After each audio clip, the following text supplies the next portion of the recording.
Bree, and I'm here to talk to you today about pelvic floor health, postpartum, core exercises, all that fun stuff. I'm not a professional by any means at all. I've just had 5 babies, and I have tried to heal a diastasis recti and some pelvic floor dysfunction after having my last babies. So I want to share these tips for my girls that are doing my programs. So if they by chance are doing something in a video that feels wrong or looks wrong with their core, that they know to stop, take it down a notch, and just do some basic pelvic floor rehab beforehand. Obviously, my first recommendation is see a physiotherapist for pelvic floor as soon as you have your baby, because that's honestly the best way to figure out where you're at. And the first thing I'm going to show you is how to check for a diastasis. So you want to lay on your back and be relaxed. And when you get a chance, you can hear all my kids screaming out there. You're going to put your hands behind your head. Lift up, look to the side. Take your fingers facing this way. Push them between your belly button all the way up your core. You might feel that there's a place that's bigger in between these 2 muscles here than other places. Mine over the belly button is where the biggest gap is. My physio told me that 1 finger is normal, 2 fingers is normal, 3 and over is not.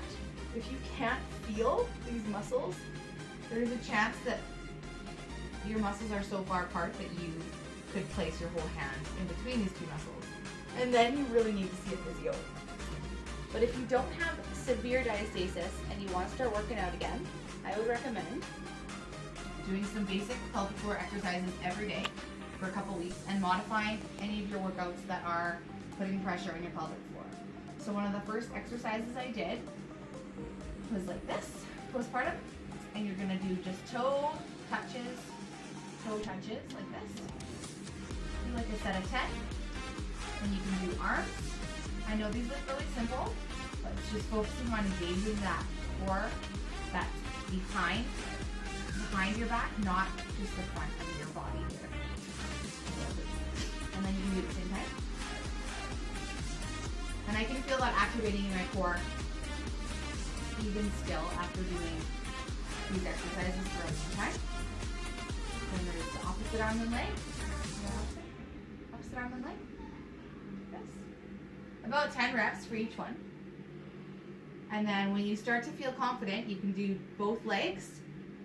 Just make sure when you're doing this that your core is not pushing out.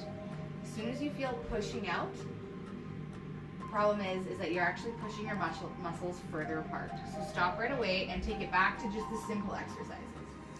That's one of the great ones that I like to do right after having a baby, when you're not really sure where you're at, just to see how strong you are. Another key to pelvic floor health that I learned when I saw my physio was the breathing. So when you're lifting weights, whether it's like dumbbells, barbells, before every rep, you're gonna blow out. So basically, I'll show you. If I was gonna do a set of curls, I don't have any weights right now, but I was gonna do a set of curls. I wanna blow and then contract. Blow and then jump. So if I'm even for anything high intensity, burpees, you want to blow and then go. My physio says blow before you go. So, everything you do, blow, push, blow, push. The reason is that your pelvic floor, when you blow, it recoils and bounces up. So if you're having trouble with incontinence or anything like that, that's a key step to do when you're lifting the weights. Okay, so another exercise that you can do for your pelvic floor is obviously Kegels.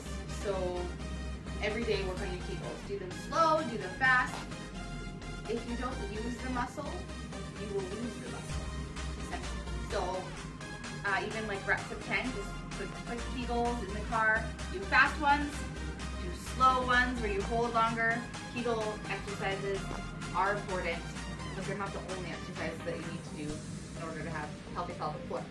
So another one would be heel slides. So here we are, and you're just gonna do basic. This is like a very beginner. If your diastasis is really bad, you just had a baby, start with the basics. So heel slide down, up, just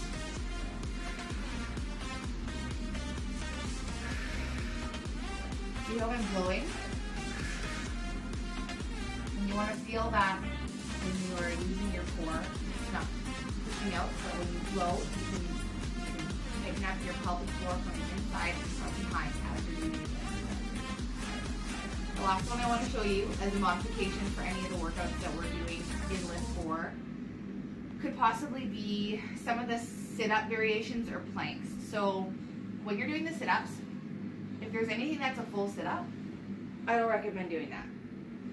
If you've had a baby, especially, I want you to just keep it as a crunch. So, and take it slow. So you're watching for coning. If this starts to look like a cone, you're not ready for a crunch. But if it's flat as you do it, and you can feel that you're engaging your core, not pushing out, you can do small core work like this. And yes, it doesn't look like you're getting much done,